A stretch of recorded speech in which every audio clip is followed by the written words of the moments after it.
friends and fiends. We're looking at packs of cards from a game from my childhood. I thought I'd talk to you about it because it's one of the ways when I was a little kid that I actually learned something, maybe, kind of, sort of. And this is the game of authors.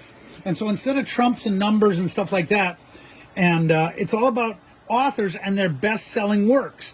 And so now, Cornelia Miggs, I really don't know her, but I mean, I learned about Mark Twain and Tom Sawyer, and some of my favorites are the ones that turned me on to guys that were kind of popular with my monster kidness.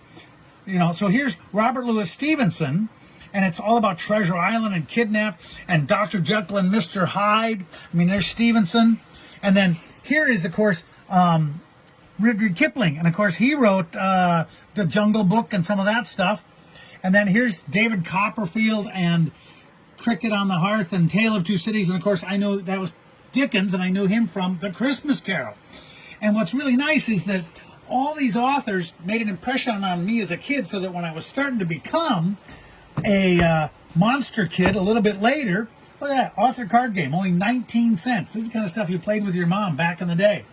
But I had a great time with these. And then years later, absolutely years later, when I was in Tokyo teaching English, I found some versions of this in Tokyo, and I bought them and I made my students play with them so they could practice pronouncing Western names.